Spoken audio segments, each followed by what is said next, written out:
Enfermedades enzimáticas. Las enfermedades enzimáticas son consecuencia de las alteraciones bioquímicas de origen genético que tienen como consecuencia la alteración de una proteína, en este caso una enzima. La acción de las enzimas es absolutamente necesaria para los sistemas vivos, ya que las reacciones sin catalizar son lentas. Las enzimas son moléculas de estructura proteica que aumentan la velocidad de reacción sin consumirse en los procesos bioquímicos de las células. Trabajan en condiciones de pH y temperatura regulados, además de ser muy específicos en las moléculas en las que actúan. Las enzimas funcionan al unirse a las moléculas de reactivo y sostenerlas de tal manera que los procesos que forman y rompen enlaces químicos sucedan más fácilmente. Para catalizar una reacción, una enzima se une a una o más moléculas de reactivo. Estas moléculas son los sustratos de la enzima. En algunas reacciones, un sustrato se rompe en varios productos. En otras, dos sustratos se unen para crear una molécula más grande o para intercambiar partes. De hecho, para cualquier reacción biológica que se te pueda ocurrir, probablemente existe una enzima para acelerarla.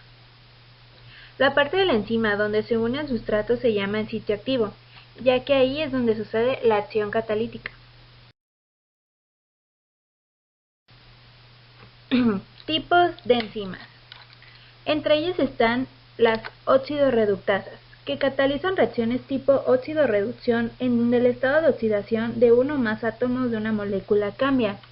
Entre ellas están las deshidrogenasas, oxidasas, peroxidasas y alcohol deshidrogenasas. Transferasas.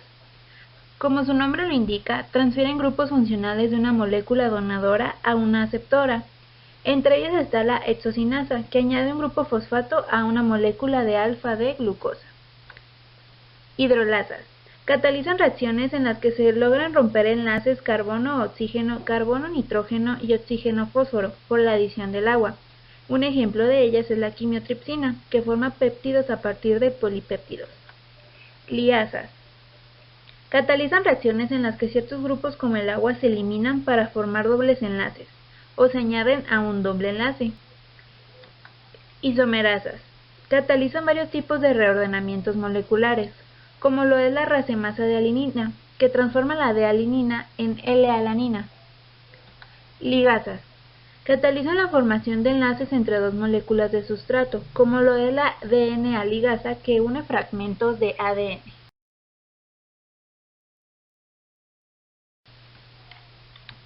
Como se mencionó, la deficiencia de enzimas puede causar enfermedades, como las enfermedades metabólicas producidas por ellas. Entre ellas, la enfermedad de Gaucher, que es una enfermedad hereditaria poco frecuente en donde una persona no tiene una cantidad suficiente de una enzima llamada glucocerebrosidasa. Esto causa una acumulación de sustancias grasosas en el vaso, hígado, pulmones, huesos y a veces en el cerebro. En las personas que tienen la enfermedad, una enzima que descompone estas sustancias grasas no funciona correctamente.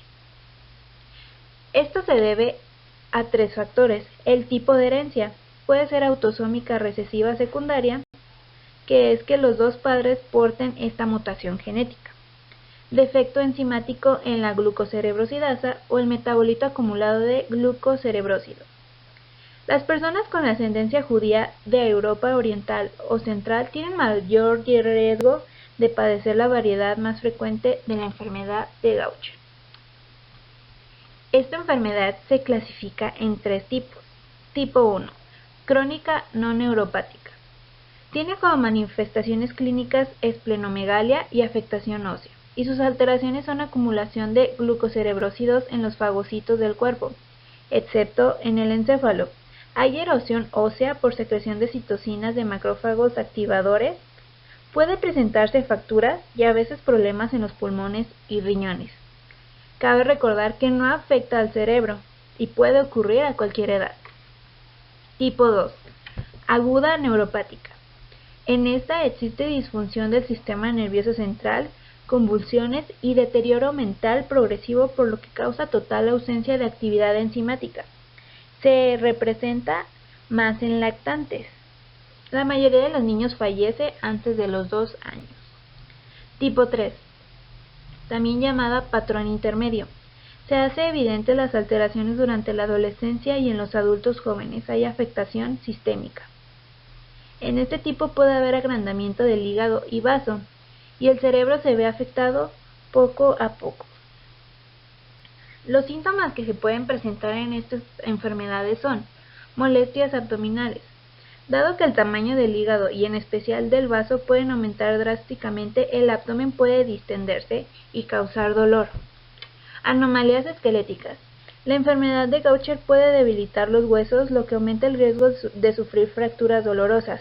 También puede interferir en la irrigación sanguínea hacia los huesos, lo cual puede causar la pérdida de partes del hueso. Trastornos de sangre. Una disminución en los glóbulos rojos sanos puede provocar fatiga intensa.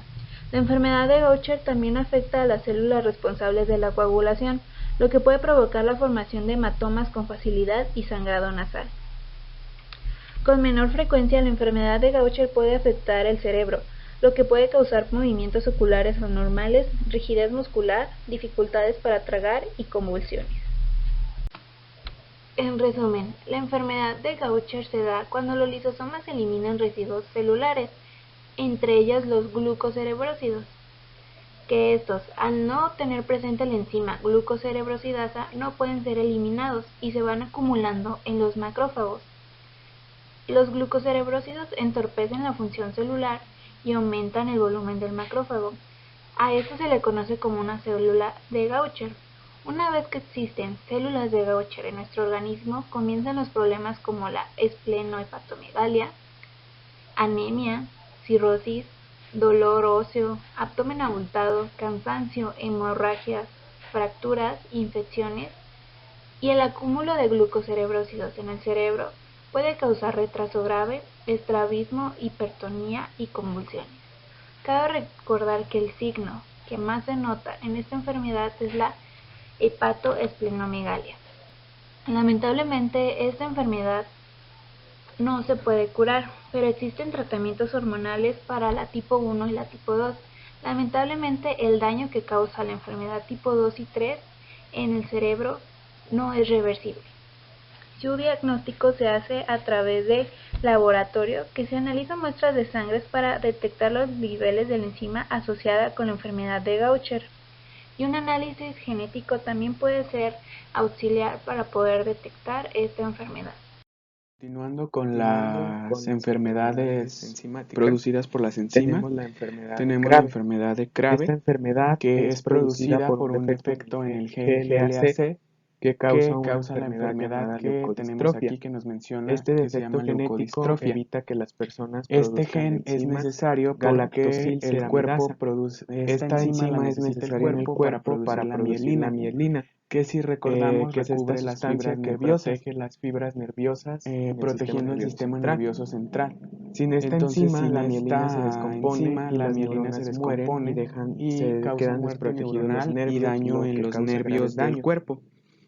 Esta enfermedad se presenta en dos en etapas. La enfermedad de en Crabbe dos de etapas, aparición temprana, que que se es la presenta en los enfermedad de primeros meses Crabbe de de vida, aparición temprana, y la que se enfermedad de presenta en Crabbe de los aparición primeros meses tardía, de vida, y la que se enfermedad de presenta a Crabbe de finales de la aparición niñez tardía, o a comienzos de la que adolescencia. comienza a finales de la Esta es niñez una o a enfermedad inicios de la hereditaria, adolescencia. y si ambos padres portan la copia defectuosa del gen, cada uno de los hijos tiene un 25% de probabilidad de padecer la enfermedad. Bueno, los síntomas de esta enfermedad los podemos ver aquí. Cambios en el tono muscular, en donde de ser flácido se vuelve rígido en el caso de los niños. Pérdida de la audición que conduce a la sordera. Retraso generalizado del desarrollo de los niños. Irritabilidad y sensibilidad a los ruidos altos. Convulsiones, fiebre y pérdida de la visión que eventualmente lleva a la ceguera. Y para finalizar con esta enfermedad, ¿cómo se diagnostica? Primero se hace un examen de sangre buscando los niveles de la galactosilceramidasa en los glóbulos blancos. Se puede hacer otro examen que es una lectura total en LCR que analiza la cantidad de esta proteína en el líquido cefalorraquídeo. Por medio se realiza una punción lumbar y luego se hace la cuantificación de esta proteína. También hay pruebas genéticas para determinar una anomalía en esta proteína. Como tenemos aquí, se busca el cromosoma 14 en la posición 31, donde si se ve el defecto genético, pues confirma el diagnóstico de esta enfermedad. A continuación tenemos la enfermedad de Niemann-Pick, que es un grupo de enfermedades hereditarias, como la mayoría de las que hemos estado viendo, en la que se transmite pues obviamente de padres a hijos y en la que las sustancias, los lípidos se acumulan en las células del vaso, hígado y cerebro. De esta enfermedad existen 3 tipos, tipo A, tipo B y tipo C, los cuales hablaremos más adelante de ellos, y cada tipo afecta a sus diferentes órganos. No en todos los casos se compromete el sistema nervioso central y la respiración, y cada tipo tiene sus distintos síntomas. Además, se ha encontrado que esta enfermedad, también cada tipo de enfermedad, tiene cierta predilección a presentarse a tener más incidencia en unas razas étnicas que en otras. Entre las causas de esta enfermedad tenemos que los tipos A y B de la enfermedad de Niels-Pigman se presentan cuando las células del cuerpo no tienen la enzima esfignomielinasa ácida, ASM por sus siglas en inglés. Esta enzima nos ayuda a metabolizar un ácido graso, un lípido que se llama esfignomielina, que se encuentra en las células de nuestro cuerpo. En el caso del tipo C, esto ocurre cuando el cuerpo no puede descomponer el colesterol y otros lípidos que consumimos. Esto lleva a una presencia de altos índices de colesterol en el hígado y en el vaso, además de otros lípidos que se acumulan en el cerebro. El tipo C tiene una enfermedad variante, que es el tipo C1. Esta variante interfiere en la forma en la que el colesterol se desplaza entre las neuronas. Esta normalmente se ha encontrado, de lo que mencionaba anteriormente de las razas étnicas, se ha encontrado que es muy común o la mayor incidencia se presenta en los puertorriqueños de origen español. Aquí podemos observar una infografía que nos presenta un poco de información sobre la enfermedad, información gráfica sobre la enfermedad de Niels-Pigman. Podemos ver cómo se altera el gen que tiene un variante, presenta una variante y entonces el paciente presenta la enfermedad de Niels-Pigman tipo B o tipo 2 que afecta el hígado. Podemos ver un corte histológico del hígado sano y un hígado con la enfermedad, en donde hay una acumulación de lípidos y una hinchazón en el hígado. Respecto a los síntomas, pues son síntomas muy variados que se pueden confundir con otras enfermedades que causan síntomas similares.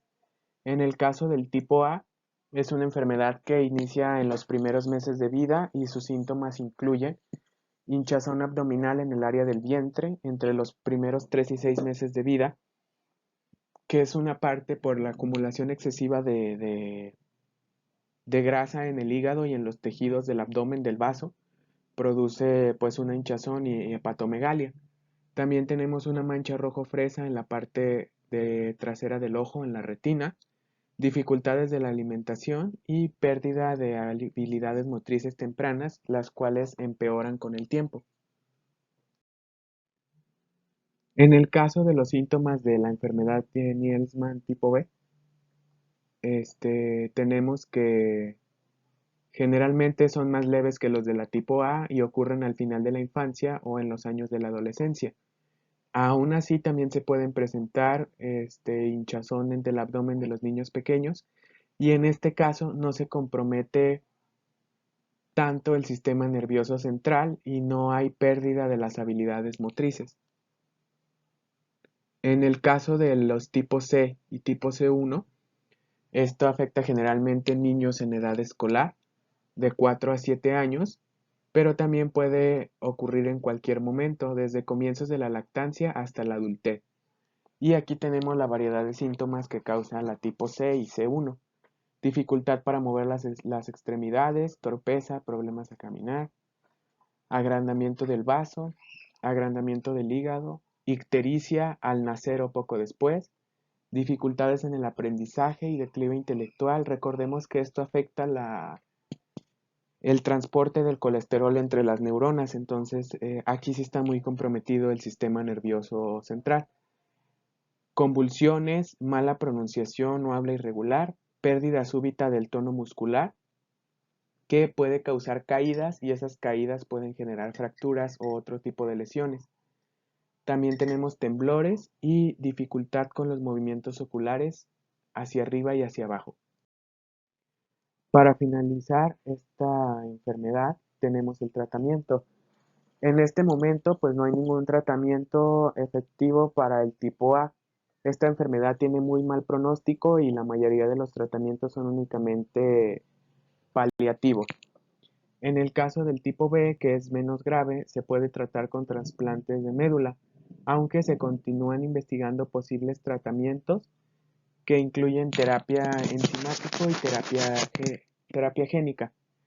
Y para el tipo C se ha encontrado un nuevo medicamento llamado Miglustat que contrarresta los síntomas del sistema nervioso central provocada por la enfermedad tipo C. En este caso, pues se busca mejorar únicamente los síntomas neurológicos, pero no conduce a la recuperación o a la curación de la enfermedad. Otra enfermedad a considerar es la enfermedad de Tay-Sachs, que esta ocurre cuando el cuerpo carece de la enzima que lleva por nombre exosaminasa A, que es una proteína que ayuda a descomponer un grupo de químicos que se encuentra en el tejido nervioso.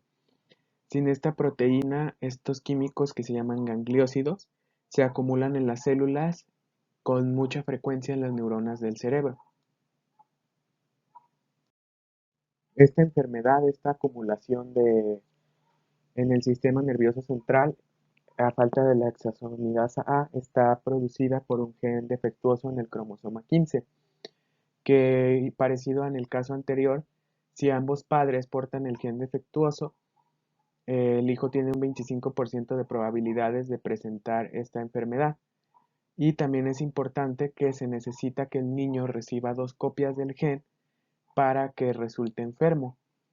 En el caso de que solo uno de los padres tenga el gen defectuoso, el niño se consideraría un portador. Los síntomas que produce esta enfermedad pues son principalmente relacionados con el sistema nervioso central al ocurrir la acumulación en las neuronas. Como podemos ver, tenemos sordera, disminución del contacto visual, disminución del tono muscular, crecimiento lento y desarrollo de sus habilidades mentales y sociales. Y en los casos donde se avanza más la enfermedad o más extremos, pues podemos llegar a la demencia y convulsiones. El diagnóstico se realiza midiendo esta enzima en sangre total o en el tejido corporal, sobre todo en tejidos del sistema nervioso central o en líquido cefalorraquídeo para verificar los niveles de exosaminidasa.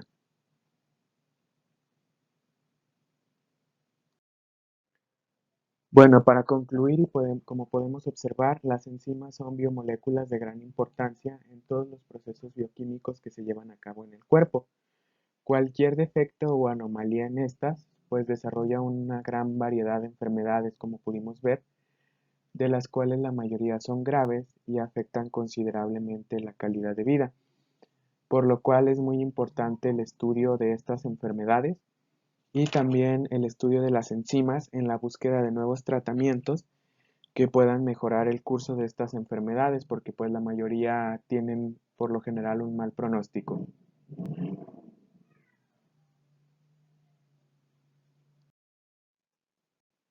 Finalmente aquí tenemos nuestra bibliografía y pues muchas gracias por su atención.